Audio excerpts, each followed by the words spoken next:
Welcome to the Virtual Center for the Study of the Constitution and Civic Responsibility, an ongoing inquiry into American political origins and evolving institutions. The Executive Director of the Virtual Center is Dr. Bill Obrien. He's also your host for this continuing conversation. Here he is now, Dr. Bill Obrien. Thank you, Agnes, and welcome to this Tuesday edition of the Virtual Center for Study of the Constitution and Civic Responsibility. Today is the 15th day of May. It is a Tuesday in the year 2018. It is a pleasure to be with you today. Let me remind you that I'll be leaving town tomorrow early in the morning. And so we won't have a program tomorrow or the first couple of days next week either. I'm supposed to come back. I'm flying, so I'm supposed to come back on Tuesday. And, of course, the reality is I already have my round-trip ticket. So if I don't come back, then I'm not going to be back. But I'm supposed to get back on Tuesday next week. And so that means we ought to be able to do our Wednesday program next week. So, but we'll miss 3 live programs, tomorrow and then Monday and Tuesday of next week. Thank you for your continued support, your willingness to join us day after day, and your support not only for this program, but for the Head On Radio Network. And it's that network that makes it possible for us to be on the air. And again, we completed our 5th year of broadcasting on the 11th of March. And here we are 2 months into our 6th year of broadcasting here at the Virtual Center. And every time I think of that, I kind of have to pinch myself because I really don't believe it. But when I do that, I just appreciate so much your support and your tolerance, basically, to put up with us. We do the very best we can, and I know and I understand that many of you appreciate that, and I'm very appreciative of you for that. If you would like to come on our program, and again, we do have a standing invitation whenever you get the inclination to share thoughts or ideas or react to something that maybe you've heard on the program, by all means, feel free to come on the air and join us. Don't let the fact that I'm into something dissuade you from calling and say, well, it's not a good time. The fact of the matter is, where you're concerned and your calls are concerned, it's always a good time. So if you'd like to call in and you are a user of Skype, then go to Skype and type in Bob Kincaid Horn, and that is a direct line into the Head On Radio Network studios. Agnes is there, and she'll get you on the air immediately. If you'd like to use your phone and call in directly into the studio, the number to call is area code 304-574-8178. That's 304-574-8178. If you'd like to send me an email and share your thoughts that way, I'll do the very best I can to get your thoughts on the air for you, because it seems to me the most important thing about your reactions to the issues we talk about here, your thoughts and concerns, whatever they might be, are of interest to other listeners as well. And so I'd like to share your thoughts with our other listeners. And so if you send me an email, I'll do the very best I can to represent your interests. My email address is waobrien906@gmail.com. That's waobrien, OBRIEN 906@gmail.com. And I call your attention to our Facebook page. If you go to Facebook, the homepage, facebook.com, you will find a search box at the top of the page.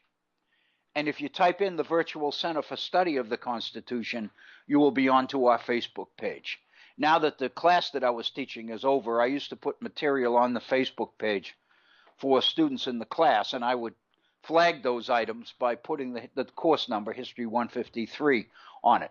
Since that class has ended, everything on there is related directly to the program right now. So you don't have to worry about the course at all.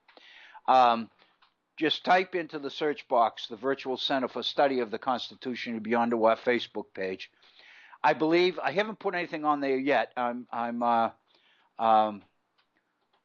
not really sure, to be honest with you, where I'm leaving so early in the morning, whether in fact I'll be able to get anything in addition on the Facebook page for a while. But the last item on there refers to the article we dealt with yesterday on electric utility rates and the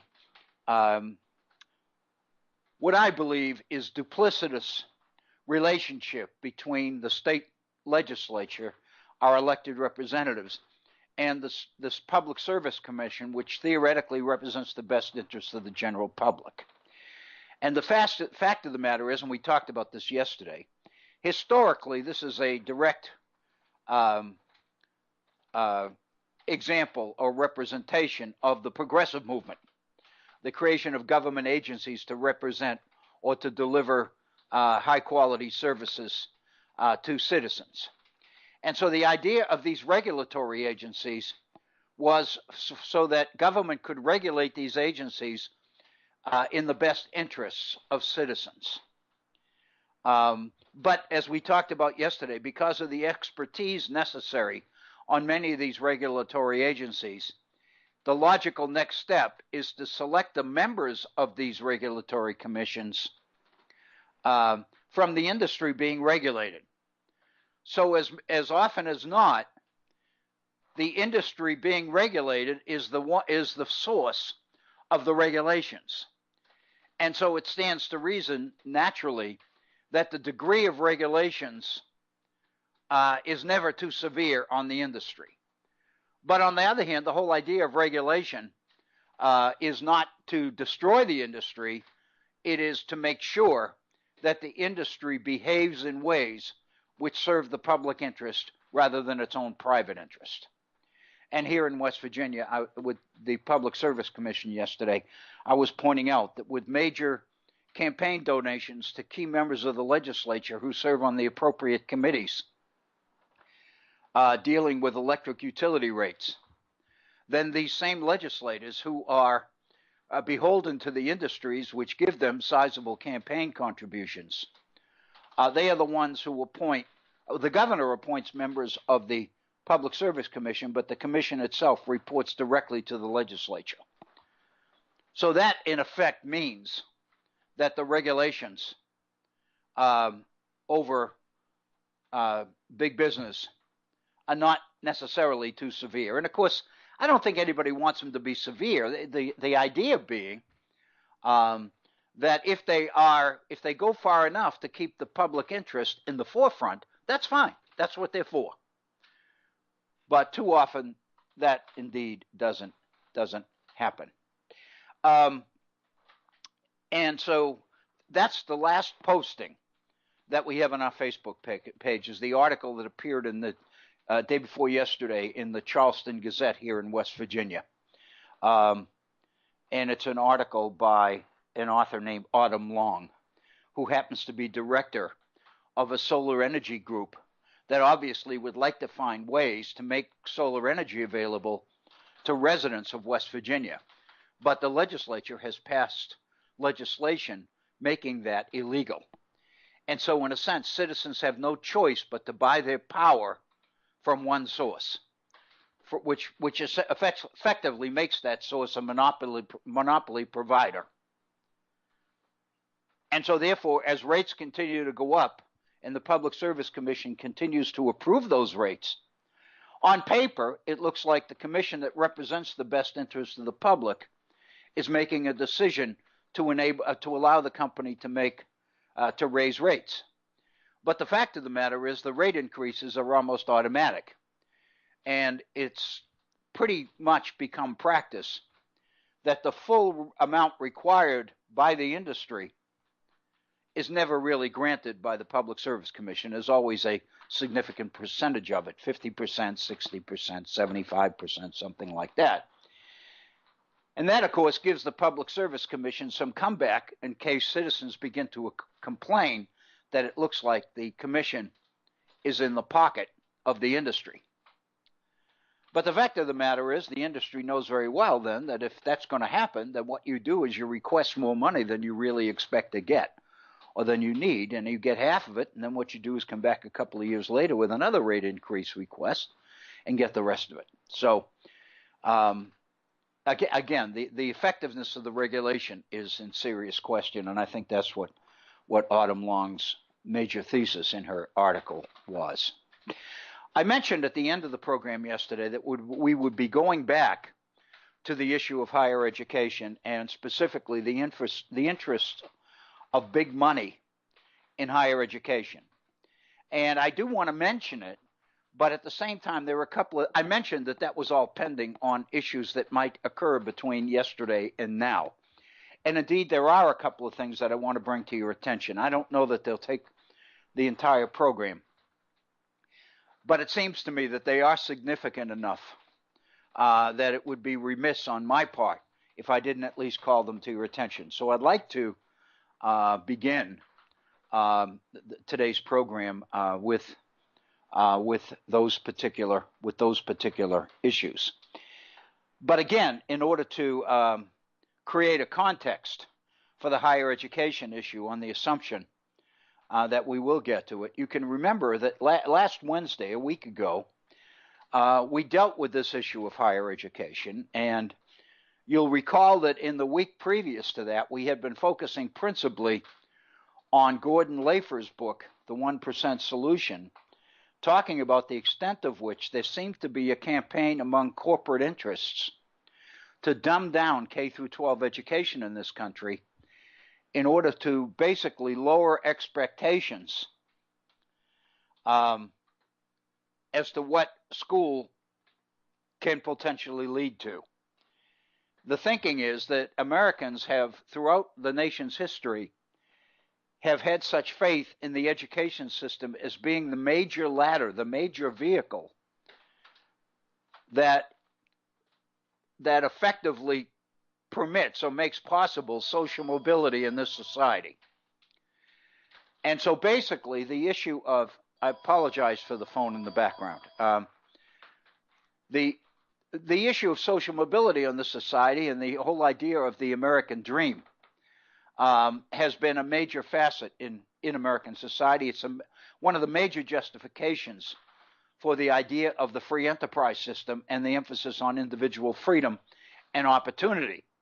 And the idea being, if everybody's going to have access to opportunity, then they need the skills, the kind of skills and education that's going to make it possible for them to access that opportunity. And throughout our history, our schools, our education system has become the way to do it. But the world has changed, and the outlook for jobs in this country has changed. And Gordon Lafer has found in his research evidences of a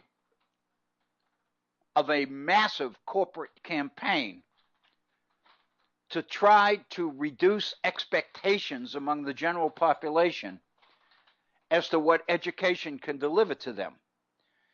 But at the same time, corporate interests have turned their back on quality education. They have not. The issue is who gets it. And so basically what Lafer has discovered is that we are moving into a two-tiered system of education where the masses, the 75 or 80% of the general population, are being given the kind of education which doesn't lead to unrealistic expectations, but at the same time prepares people for the less challenging jobs, principally in service areas, healthcare and teaching, and as restaurants and service in clubs, and jobs in nursing homes and retirement homes and hospice centers and all the rest of it. Those seem to be the jobs that are going to be plentiful, that are going to be more and more available. And in order to fill them, you got to get people able and willing to do it. And in order to do that, you got to have people who don't wish or expect that they were working somewhere else for a lot more money. So what you have to do is tamp down expectations, and that's what Gordon Lafer's book is about. But last Wednesday, we got into the issue of higher education because it would be rather foolhardy to believe for a minute that this kind of activity was going on in our public K through 12 education system and somehow didn't affect higher education. So in effect, there's an issue going on in higher education which involves the same thing. And that's corporate and big donor influence on academic decision making in our colleges and universities.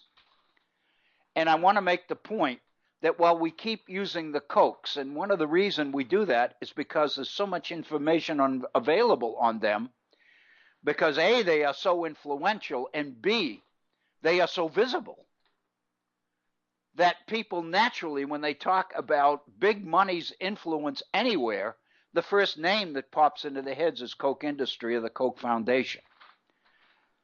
And so I mentioned Kochs a lot, but they aren't the only corporate interest or vested interest involved in this.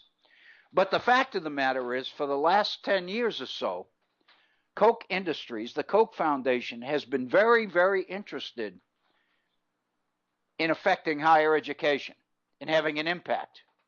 And the way they've done it is with big money donations. And if you go online and if you Google Kochs and higher education, you will find in one website a list of 300 colleges and universities in this country which have received significant funding from the Kochs. But there are other industries as well, private foundations, National Chamber of Commerce, and all the rest of it.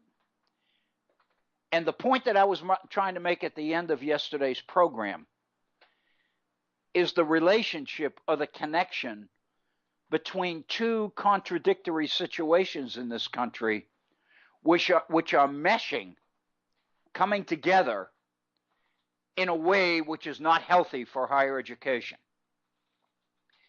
And that is that because over the last few election cycles, beginning with the birth of the Tea Party movement in 2010, in the off-year elections of 2010, and then in the presidential election of 2012 and the off-year elections of 2014, the result has been a concerted effort among Republicans, conservative interests, to increase Republican strength at the state and local level.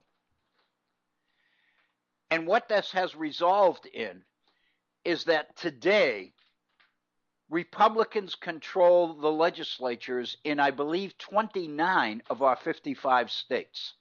50 states, excuse me. 55 states. I'm thinking of West Virginia, and it's 55 counties. So 29 states out of 50 is 60%. And what we're talking about is control of both houses of the legislature, or in the case of Nebraska, the one house, and oftentimes control of the governorship as well. And I think I mentioned, if not last Wednesday, then yesterday, that this kind of control, where Democrats control both the legislature and the governorship, exists in only 11 states. So the difference between Republicans and Democrats in terms of state control is 29 states versus 11 states. And you can pretty well guess where the 11 states the Democrats control are, the so-called blue states. They're along the coasts, and they control many of our largest cities, both the East Coast and the West Coast. Seattle, Portland, California, LA, San Francisco, San Diego, etc. While the Democrats control the states, there are pockets within those states that Republicans control. For example, there are areas, neighborhoods, sections, districts around LA and around San Diego that are strong Republican strongholds. So the legislature doesn't have all Democrats in it by any stretch, but they are in majority control. And so that leaves the bulk, the rest of the country, the middle of the country, where the red states are. And this has been a political priority for Republicans for the last 3 or 4 election cycles. And for a long time, it wasn't for the Democrats. The Democrats continued to focus on the national level, winning control of Congress and winning the White House, and pretty much ignored what was going on the state level. And so basically what that meant is Democrats were losing control in state after state after state. But the process was pretty far along before Democrats began to realize what was happening. And by that time, of course, it became very, very difficult to stop it. And the election of President Trump in November of 2016 really was the pièce de résistance. I mean, that was the capstone of Republican efforts, because many states here in West Virginia went from blue to red very, very recently. And West Virginia became, the West Virginians voted in favor of President Trump by something like 42% of the vote last November, something like that. It was the second biggest majority, percentage-wise, that President Trump received from any state. And one thing that we know about Republicans in control of legislatures is that Republicans traditionally are deficit hawks. They are anti-big government, and their priorities are to reduce the cost of government. And so they go in there with a scalpel, if you will, with the intent of reducing budgets, of cutting the size or cutting back on the services that government provides its citizens on the state level. So the result is that many of our public colleges and universities began to see significant budget cuts in their operating budgets. One example that we used, and I'll refer to it again, is Arizona. There were two major universities in Arizona, the University of Arizona in Tucson and Arizona State in Tempe, which is a suburb of Phoenix.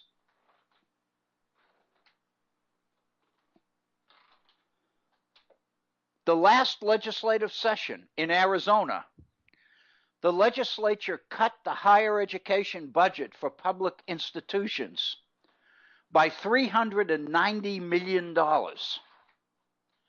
Think about that. $390 million budget cut. Naturally, and that, of course, wasn't the first budget cut, but clearly it was one of the biggest.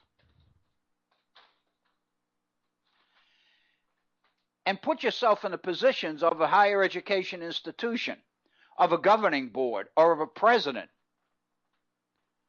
of one of these higher education institutions, having to find a way to maintain the integrity of the institution with your operating budget being cut to that degree. And so the result has been tuitions have gone out of sight. Tuitions have gone up every single year, oftentimes significantly. Classes have gotten bigger. The numbers of class offerings have been reduced.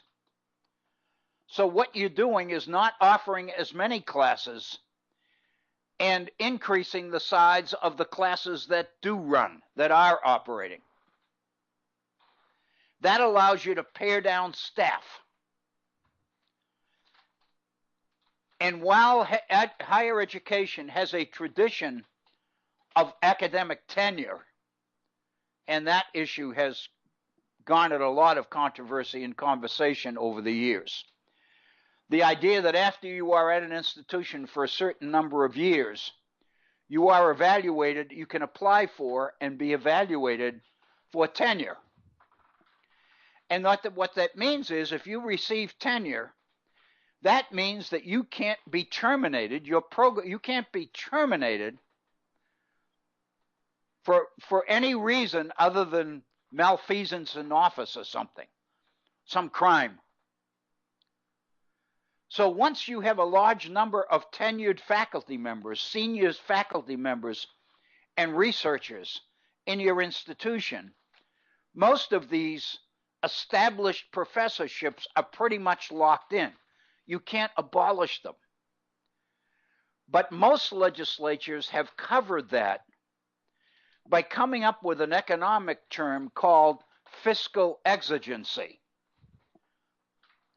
And what legislatures have said is that when the budget warrants reduction because there isn't the money to maintain the existing staff, then tenure becomes expendable.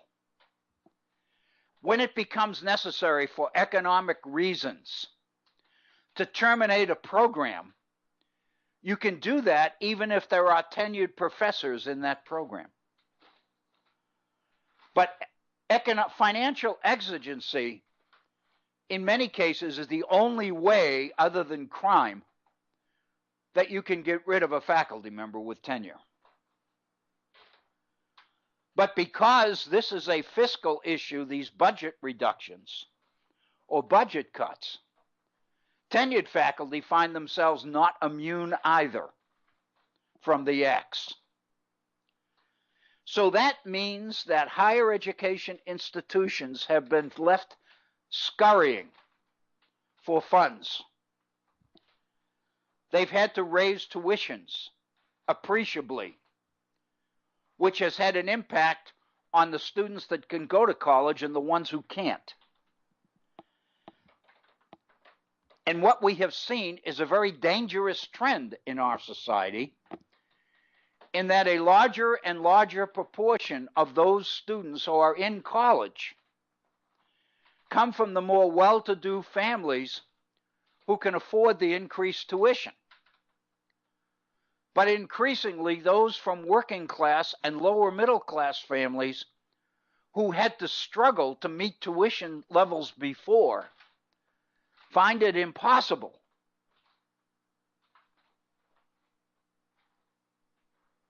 to pay these rates.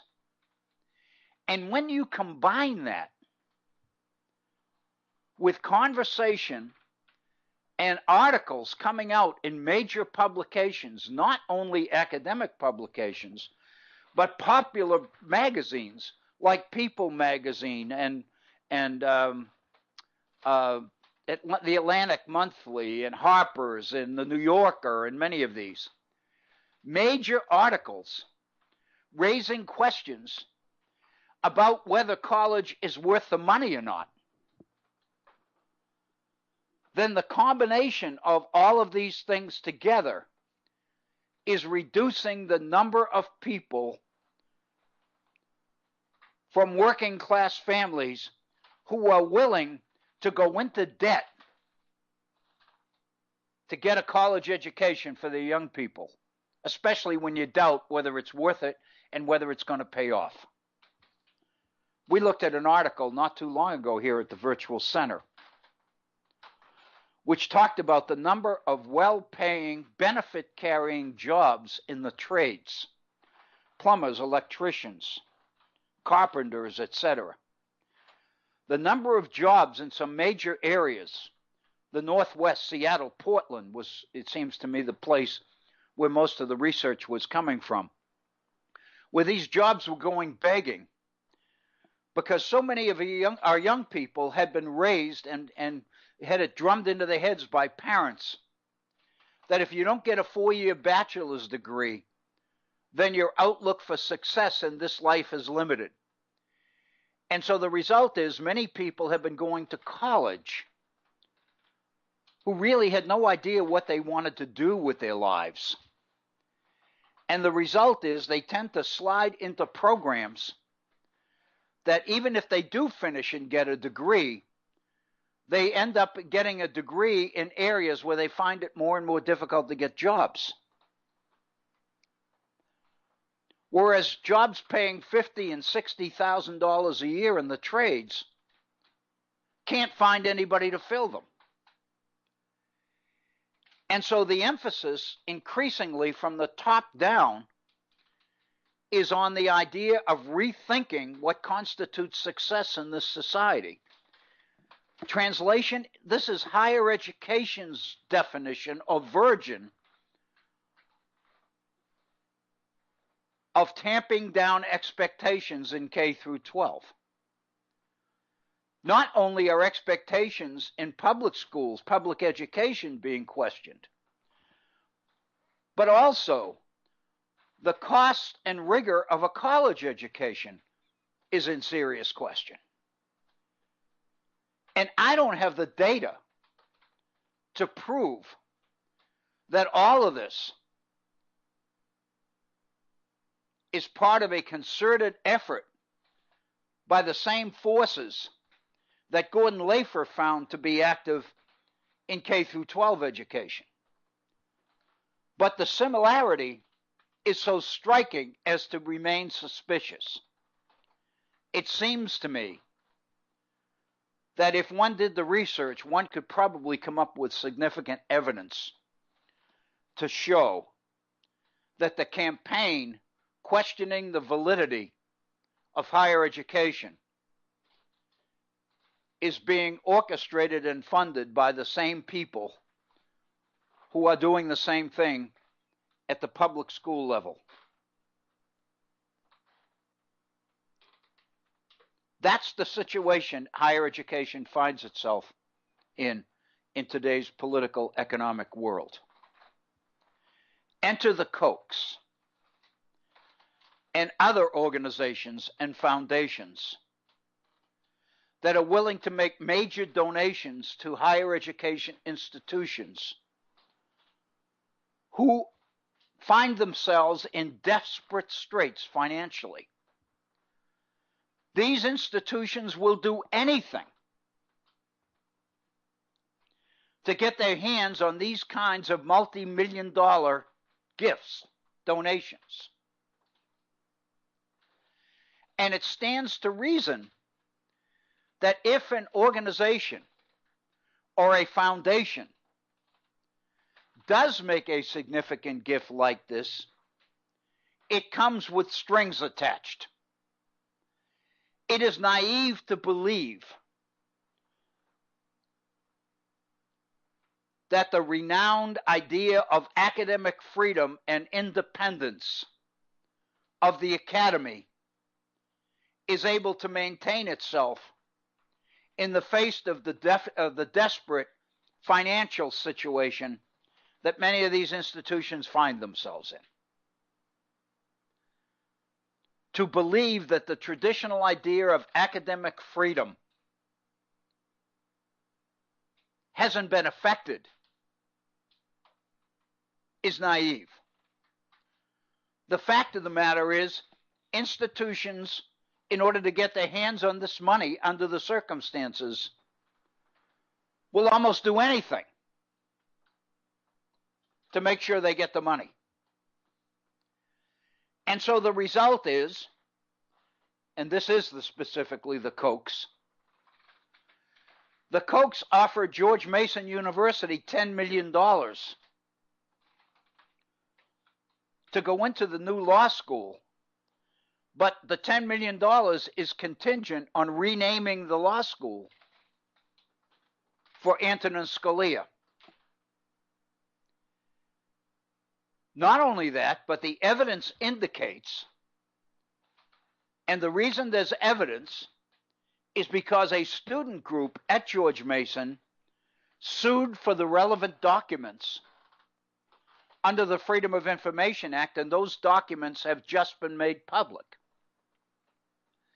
And what they reveal is that these major donations come with significant strings attached. Since 2011, for example, the documents show, since 2011, the Kochs have donated $50 million to George Mason University, various areas, various schools of it.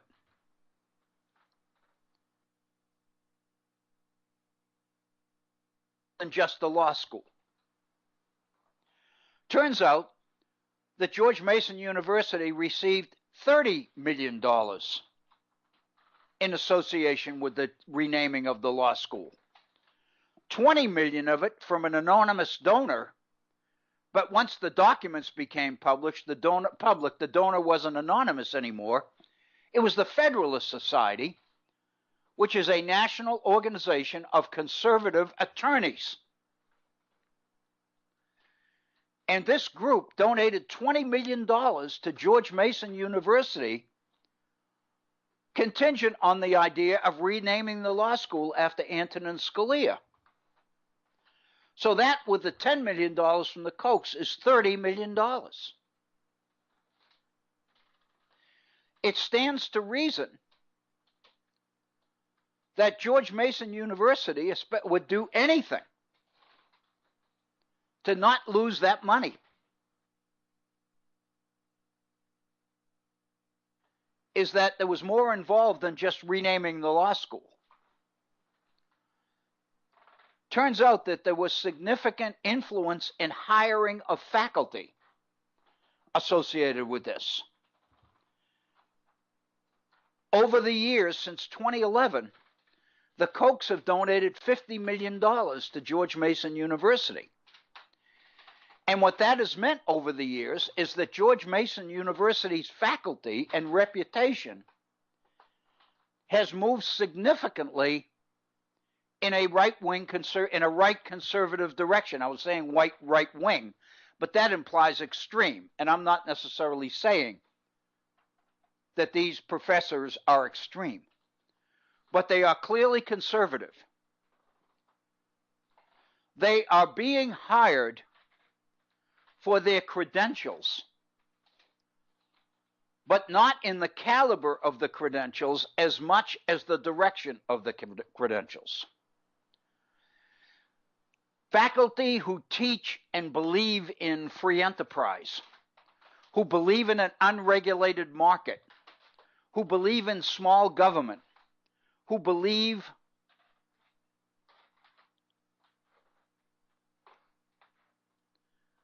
that government has no business regulating the behavior of the private sector, of corporations. If your research and your publications have been in that direction, you stand a good chance of receiving funding from one of these conservative organizations. At Arizona State, for example, and remember, I just mentioned, Arizona cut the budget of higher education the last fiscal year by $390 million. At the same time, the legislature created a new school that was located within the social science area of Arizona State. And the funding, the Koch funding for the new school was $7 million. And along with that funding came 6 professorships in that school. So not only did the Koch's $7 million enable the institution to create a new school in the face of drastic budget cuts for everybody else, but the $7 million from the Kochs also dictated who was going to teach in it, which means what the courses were, what the direction of the courses were, what the curriculum was.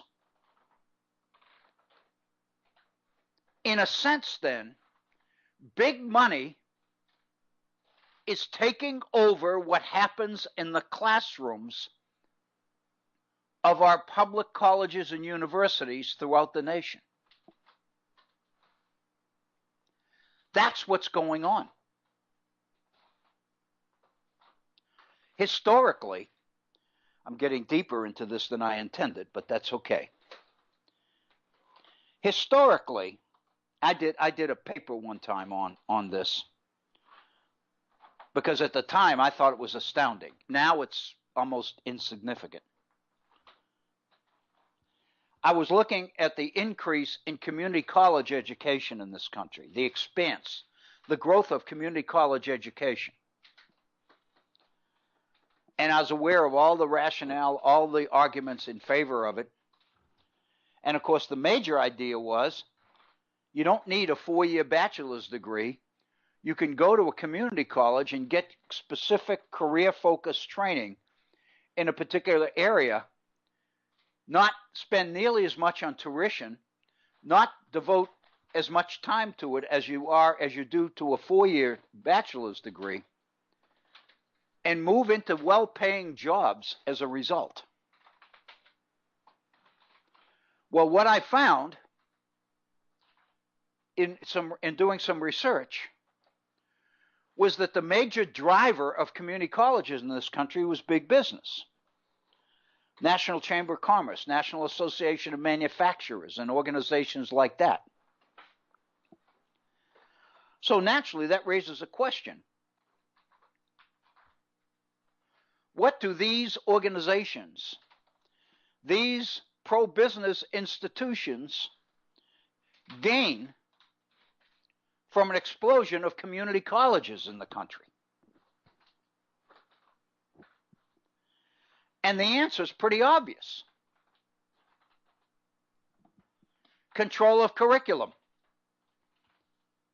A source of employees, of workers.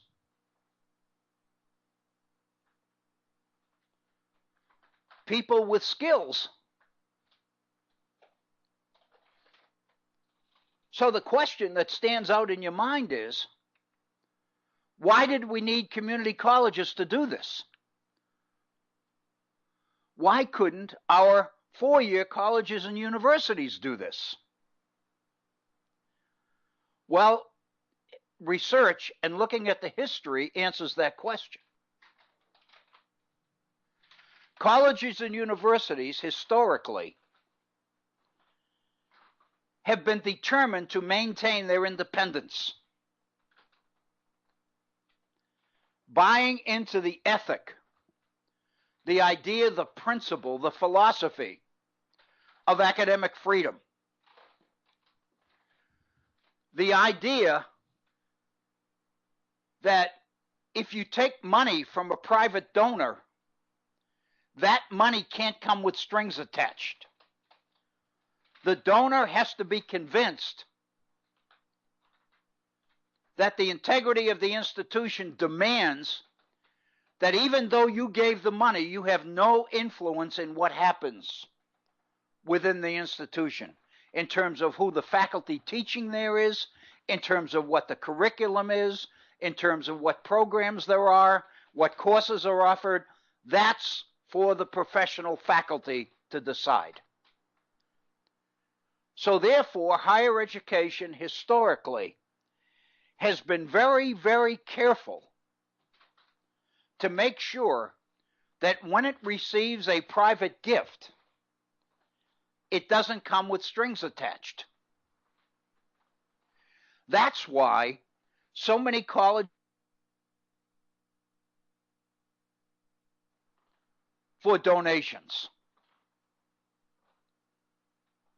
Because people who graduate from an institution will often later in life, if they are successful, make significant donations back into the institution.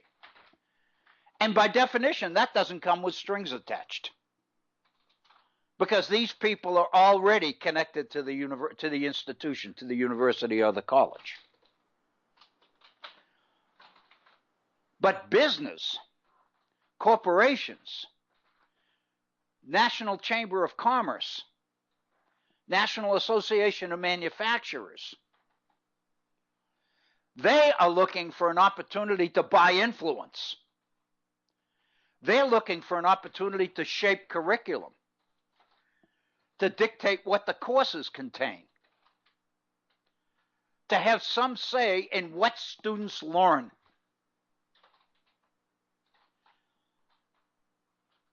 And historically, colleges and universities have been unwilling to surrender that control to business. But the fiscal situation that higher education finds itself in now, in large part because of Republican success in taking over control of state budgets,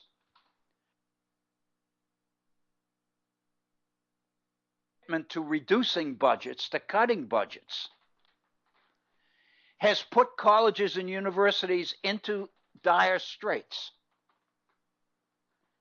States have constantly been reducing budgets. More and more of the cost of education has been transferred from state government, from taxpayers, to students. The result has been students are incurring and graduating with incredible debt. And when young people who aren't even sure what they want to do with their lives end up incurring that kind of debt, they end up in fields where the jobs aren't there. In fact, it's very clear, the data shows us, many of these people are bankrupting their student loans. They can't pay them because they can't get jobs that pay enough to repay the amount of money they owe.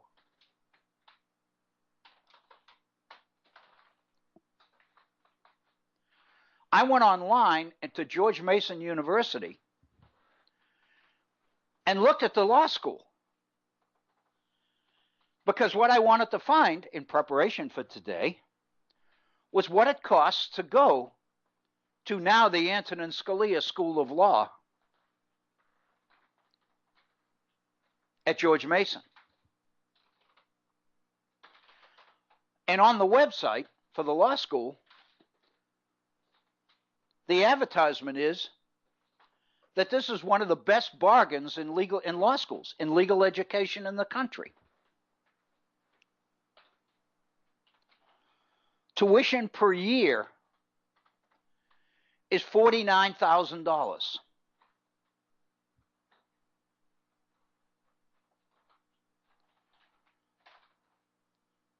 So 2 years or 3 years in law school could run you close to well over $100,000. The irony is, being a lawyer is the only way you could pay that kind of debt. Or a doctor.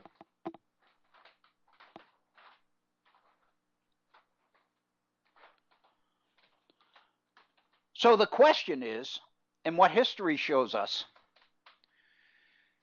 is if business couldn't buy their way into our colleges and universities, then the next best strategy for them is to start their own institutions, to support community colleges, and to begin to fund them generously by funding particular certificates and diploma programs within the institutions. In other words, from business's point of view, if I can't buy influence in your institution, I'll start my own.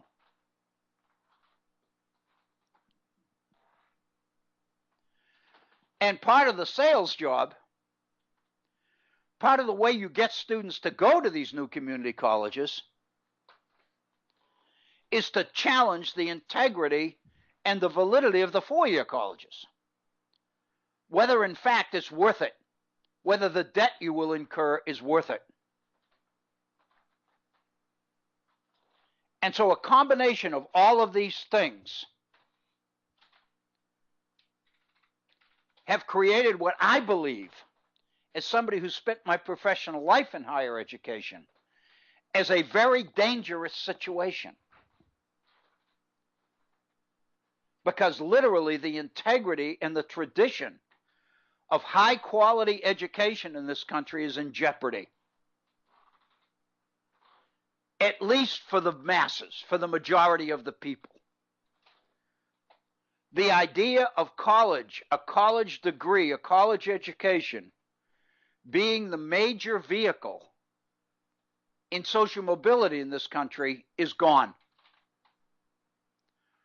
But that doesn't mean that high quality education is not happening. It's happening for the few, for the 20%.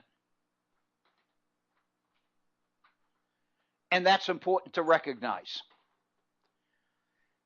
And that's what the money from the Cokes and the Chamber of Commerce and all that is doing.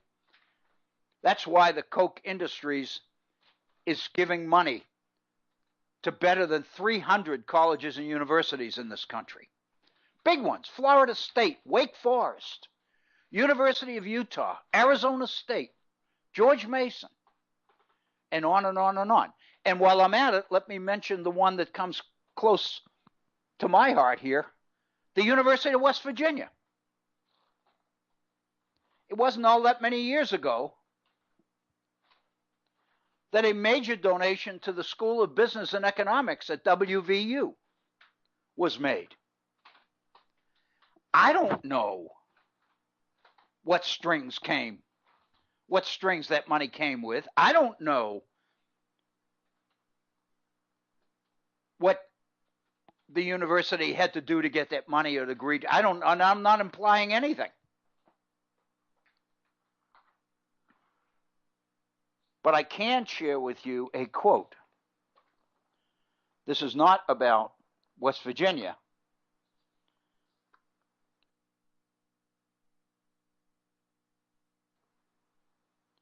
It's about Arizona State.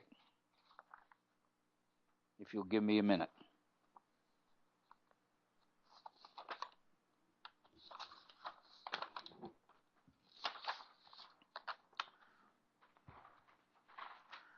Let me share with you a couple of quotes. This is from an article by Erica Green and Stephanie Saul.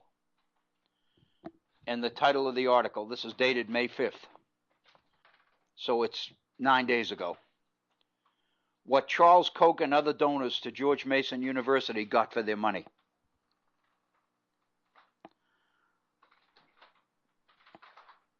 As early as 1990, entities controlled by the billionaire brothers Charles G. and David H. Koch were given a seat on a committee to pick candidates for a professorship that they funded.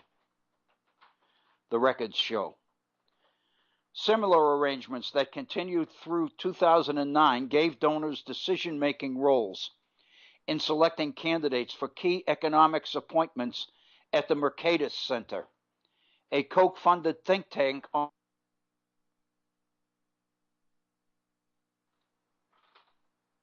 the appointments, which also created faculty lines at George Mason,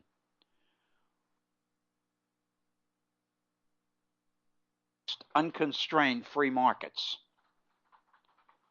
In 2016, executives of the Federalist Society, a conservative national organization of lawyers, served as agents for a $20 million gift from an anonymous donor and were given the right to terminate installments of the gifts at their discretion.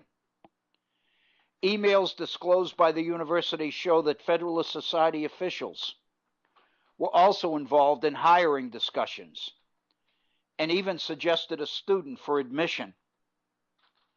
In turn, a professor at the law school wrote the society asking for help securing recommendations for prestigious federal judicial clerkships for students active in the society. One of those professorships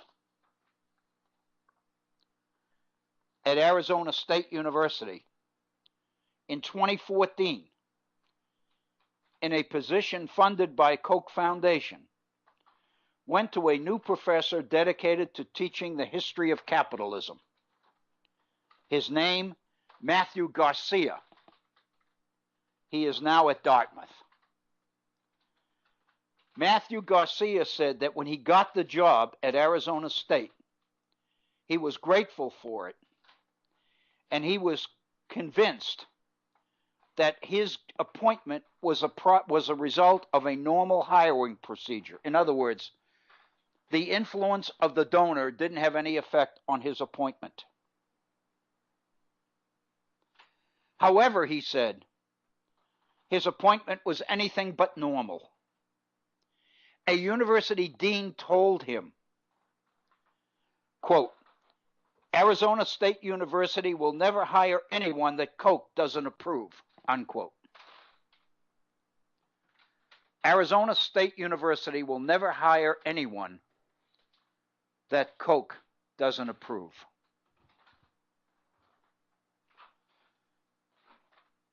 What that says is not necessarily a criticism of the Kochs. It is, but it says that money comes with strings. Big money comes with big strings. I'm reminded of a quotation from Betsy DeVos, our current Secretary of Education, who in a speech in 2009 made the comment that she was tired of arguing that her contributions to public education, to vouchers, and creating charter schools didn't come with strings attached. Finally, she said, I just gave up and said, of course, when you give the amount of money we're giving, you expect things. No way in the world, under the present fiscal situations that higher education institutions find themselves in, no way in the world are they going to do anything to cause the donor to take back the money. They can't afford it. So one raises the question, what happens to the old idea of academic freedom, of the academy, of the fact that nobody has any influence within the walls of the academy? In a Socratic sense, going back to Socrates, that's the way learning ought to be. Students sitting at the feet of professors who owe nothing to anybody, have nothing to gain except to teach the students the truth.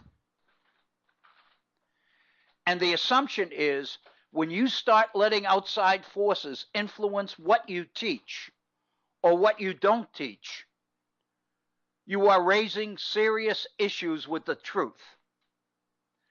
You are bending the truth. You are loading the evidence.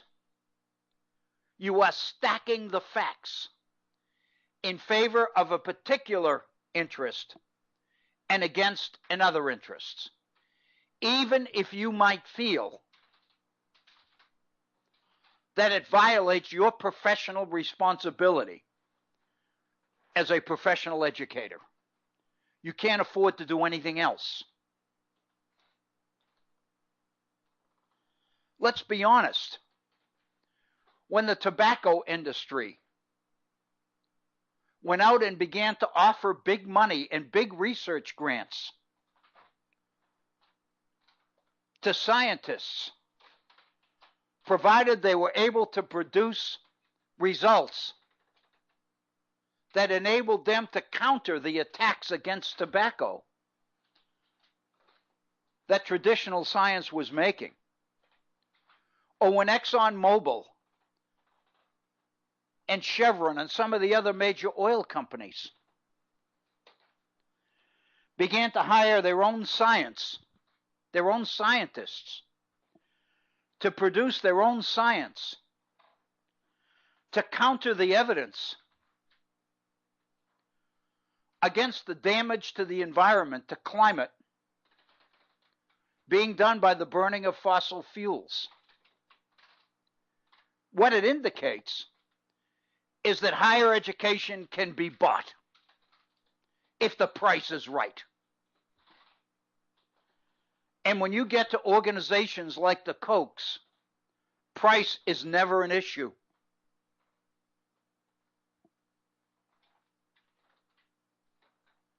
What is this going to mean in terms of the future of this country?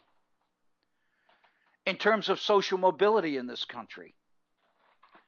In terms of the availability and opportunities for those who come from non-college going working families to get an education and achieve levels of success that their parents and grandparents were never able to achieve. What's going to happen to the American dream? Why should people even try? Why work?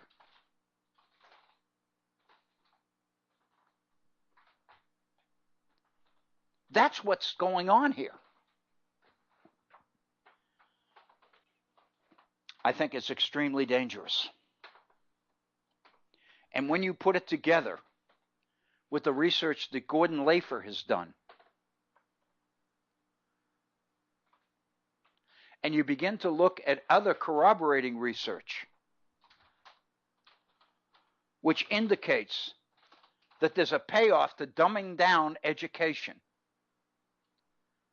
Because, without getting into the philosophy of it here, education is not the information you teach. Education is what students do or can do with that information. If you don't teach students how to think and how to handle education and how to weigh it and evaluate it and criticize it, if you don't teach students how to deal with education, then they have nothing left, no option, but to believe what they're told.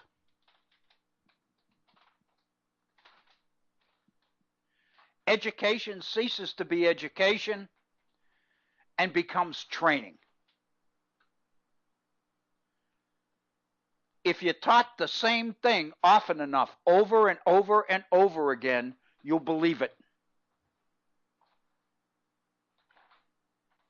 And in many of the jobs that are being available today, those are the priorities.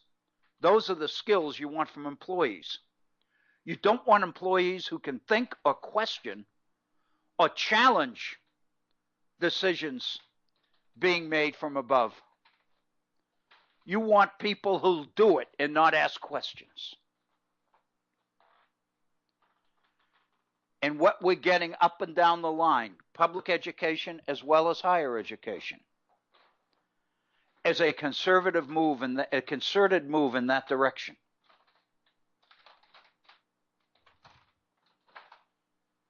It's extremely challenging. It's extremely concerning. Because you're basically turning out students who believe anything.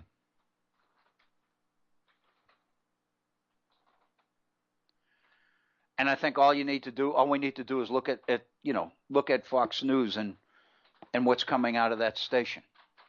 Look at the number of people who are coming down and saying, the woman who made the comment about John McCain dying, I'm on her side. The real issue is not the comment, but who leaked it. What kind of educational depth, what kind of morality, what kind of principle makes it possible for somebody to say that? Kind of goes back to our program yesterday on the Holocaust Museum, the George Will article. For years, we've raised the question, what the hell happened in Germany? How could the German people allow Hitler to gas all those people and never say anything and look the other way? What happened to the people? What happened to the church? What happened to religion? What happened to ethics and morality and humanity? We are finding out. All we need to do is look around at some of the things that are happening here. And this is a transition or a segue into a couple of the issues that I talked about at the beginning that I had actually thought about opening the program with. But the education thing, once I got into it, I knew I was stuck.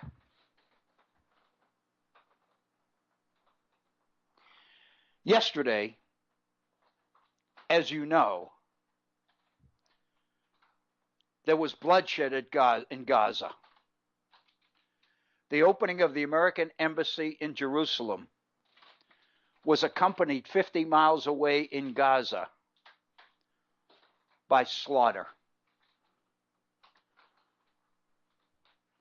The reports yesterday were that 52 people died. 2,700 Palestinians were wounded. And not one Israeli soldier was injured.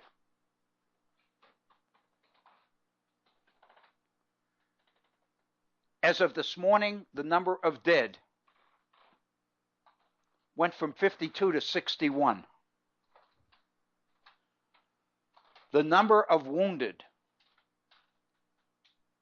approached 3,000.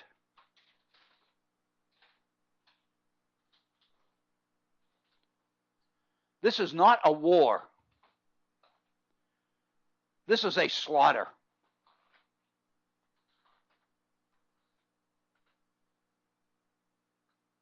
At the dedication of the American embassy, President Trump was represented by his daughter Ivanka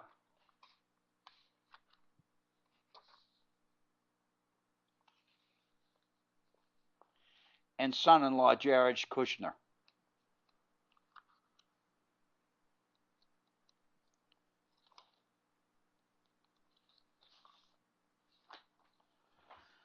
I'm getting these quotations. This was from you could have watched the ceremony on television. I didn't. These quotes come from that ceremony. And I'm taking them from an article written in the Washington Post by Dana Milbank. It's in today's Washington Post. The title of his article, Nothing Says Peace Like 58 Dead Palestinians. But this is the issue I want to focus on.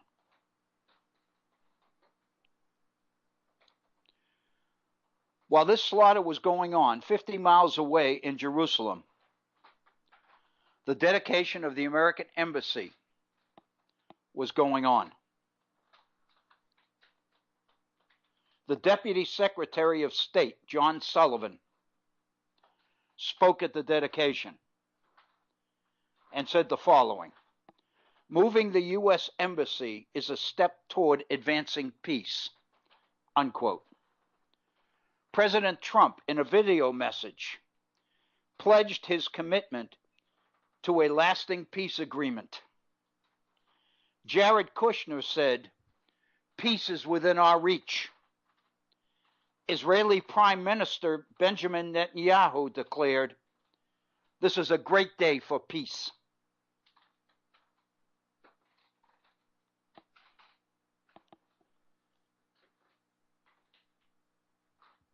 The contradiction is incredible. Incredible. One can't think of anything but George Orwell. 1984. Remember the takeover of the farm by the pigs, by Napoleon and the others. And remember the meeting in which the pig was saying, the way we deal with this is to change the rhetoric. From now on, war is peace. Up is down, in is out. Bad is good.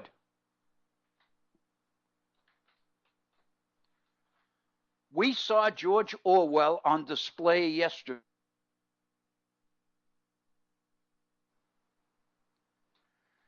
It seems to me the question is, how long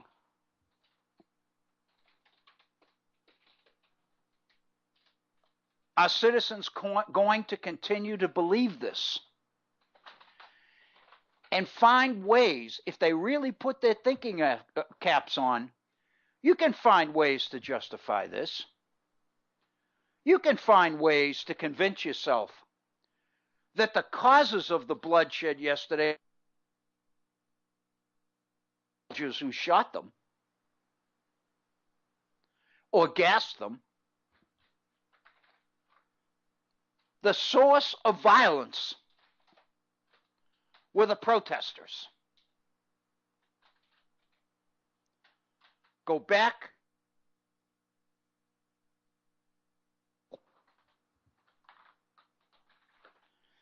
in which he talked about his fellow ministers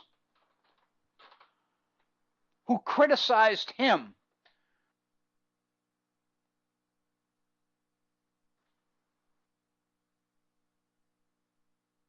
in arguing that Bull Connor and the dogs and the fire hoses on the marchers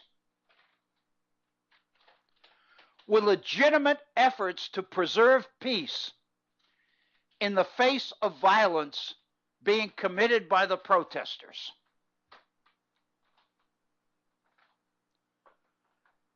And Martin Luther King made the point that the source of the violence is not the protester. The source of the violence is the segregated situation which forced the protesters to be there protesting. To condone evil is to bear responsibility for what that evil causes to happen. Moving that embassy from Tel Aviv to Jerusalem at this time, under these conditions, against the advice and the wisdom of all who knew the area, is absurd. It created a situation which demanded nothing but violence. To not protest was to surrender.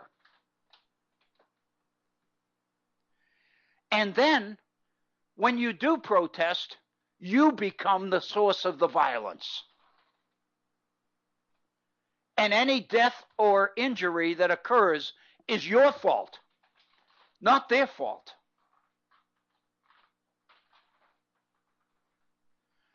The guns that the Israeli soldiers were firing were not responsible for the violence. You were. You were.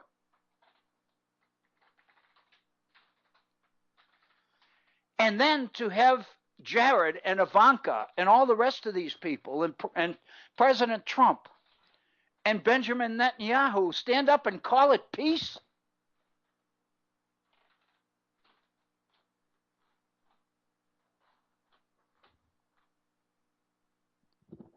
This is George Orwell in living color. Double talk, group speak,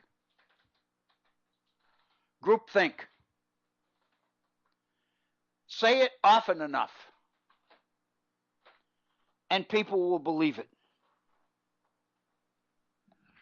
In his comments at the dedication, Jared Kushner reminded the audience that one of his duties under President Trump is that he's in charge of the president's efforts to bring peace. And he said the following in his presentation: as we have seen from the protests of the last month, and even today, those provoking violence are part of the problem and not part of the solution.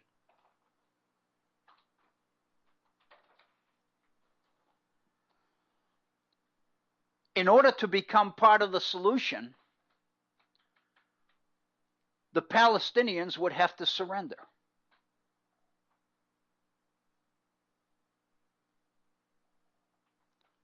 That's peace. That's frightening. No less frightening. Well, I shouldn't say that because we're talking about the loss of life here. But from our perspective, equally frightening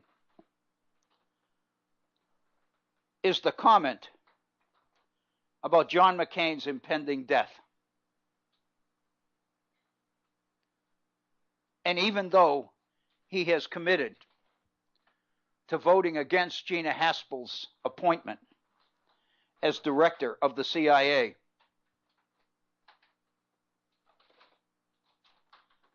it doesn't matter because he's dying anyway.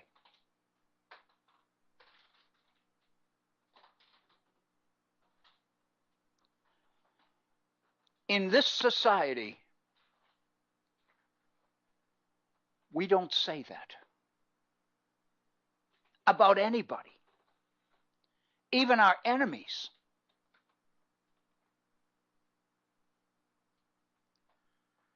The word is, at the press briefing yesterday, the male counterpart to Sarah Huckabee Sanders, Raj Shah, responded by saying that this issue has been handled internally. Reports are that the person who made the comment called John McCain's wife, I almost said widow, to apologize. But that's as far as it goes. And of course, the conversation revolves around the fact that President Trump was at the top. The only way the rest of them will apologize is when he does. And if he won't, they can't.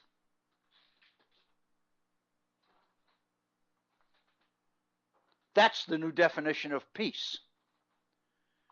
That's the new definition of a smooth functioning machine. That's the definition of autocracy. That's the road to the end of democratic government. Rudy Giuliani. The behavior of Rudy Giuliani. Willing to look the other way. The lack of action on the part of Paul Ryan and Mitch McConnell. Somehow, from their perspective, they can overlook wrong because they see some greater right or some more important good. And that more important good is self-interest. It's an effort to divide society into good guys and bad guys, into us and them. Us are the real Americans. Them are everybody else. There's an awful lot of conversation today on an article written in yesterday's Washington Post by Eugene Robinson.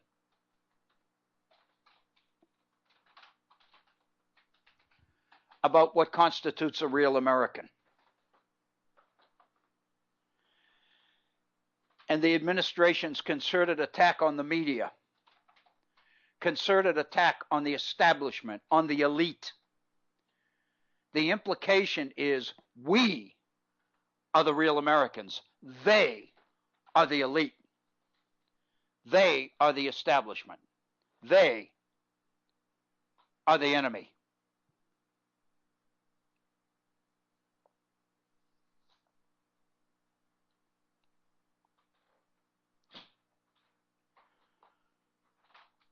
Eugene Robinson writes about these so-called snooty coastal elites who are out of touch with the country. The implication being those that support us are the real Americans. Those who support them are being un-American. Eugene Robinson attacks this effort to suggest that he's not a real American. His closing comment is, quote, "I am a real American.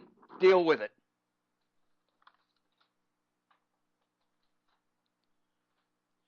And he talks about the way that people can cherry pick evil. What's evil in one circumstance isn't in another.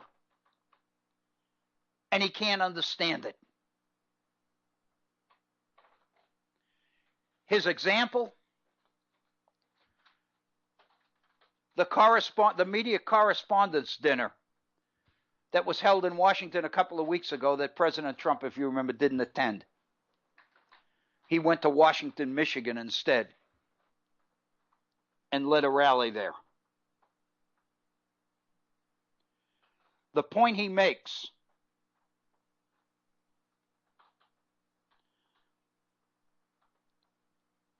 is that a person who happens to be a neighbor of his, American Conservative Union Chairman Matt Schlapp, and his wife Mercedes walked out of the correspondence dinner in order to protest the comments of comedian Michelle Wolf, because she was making jokes about the Trump administration.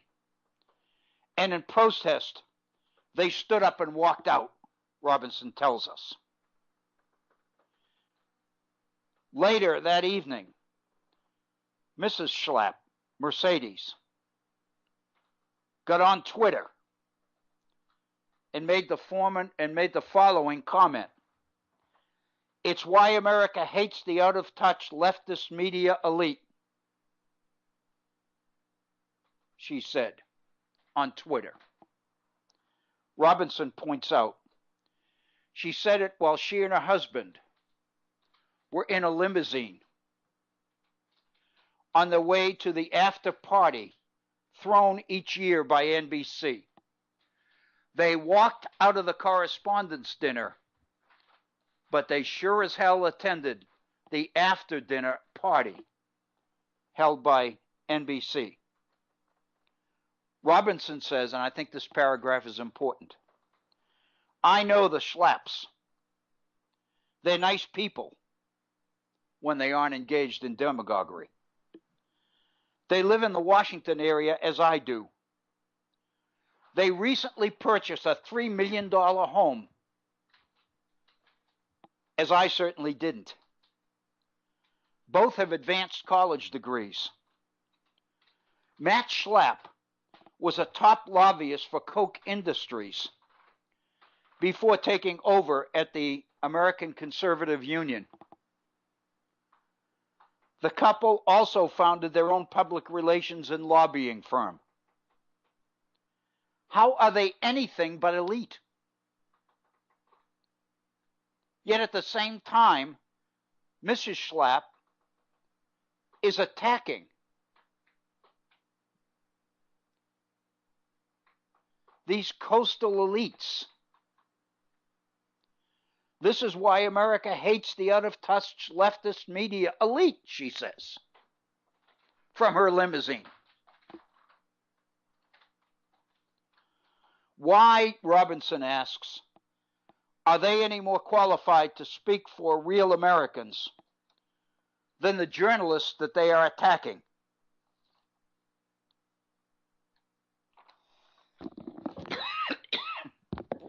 I would suggest to you it's upper society's version of the definition of peace we saw in Jerusalem yesterday a definition of peace which was accompanied by the death of 61 Palestinians and the injury to more than 3,000 others, with not one Israeli soldier being injured. One side had the guns and the tear gas. The other side had stones and tires to burn.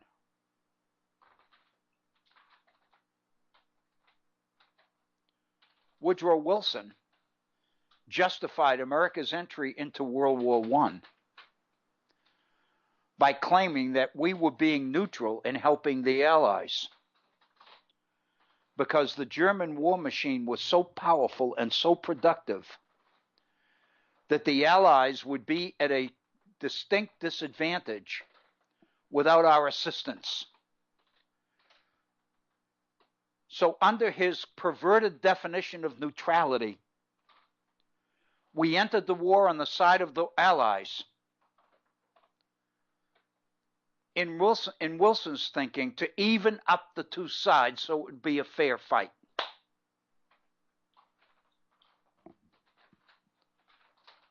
What happened to fair fight in Gaza yesterday?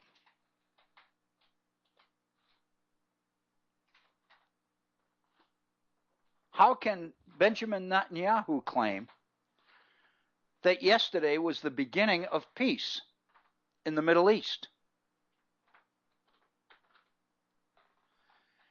It seems to me what we're talking about here is something much more significant than what's going on in the Middle East or in China or in North Korea or anywhere else. It's much more than the United States withdrawing from the Paris Climate Accords or from the Trans-Pacific Partnership or the threat of withdrawing from NAFTA. All of these things are pieces of symbolic evidence which lead us to a conclusion that something much bigger than that is going on.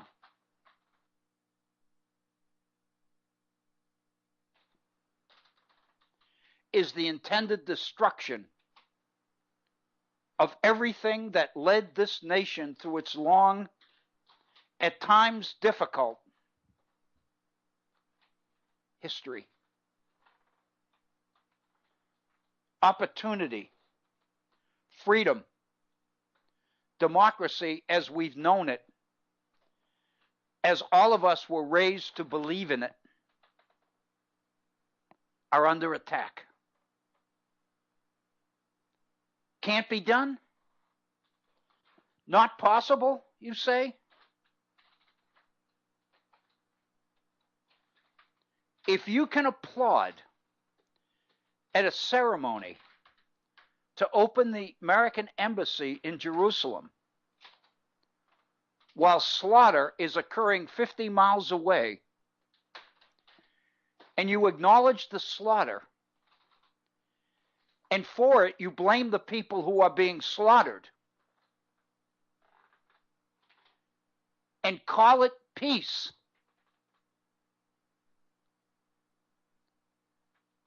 if you applaud that, if you don't see anything wrong with that, if you don't believe that damage was done to John McCain and the legacy of John McCain that is beyond repair, and you can somehow yawn at it and claim that it's not important, then what the hell chance does our democracy have? Tell me. Tell me, tell me, tell me. We're at the top of the hour. and I believe our time together is over. I remind you that we will not be doing a live broadcast tomorrow or next Monday and Tuesday as well. For Bob Kincaid and Agnes at the Head On Radio Network, and for me, Bill O'Brien, here at the Virtual Center, I want to thank you for being with us today. I hope you have a wonderful rest of the week and first of next week. And if everything works out the way I'm planning it, I hope that we'll be back together again next Wednesday. Thank you so very, very much. Please be kind to each other. Do the very best you can to get other folks to tune in. I think this stuff is so important. Have a great day, a great week, and thank you.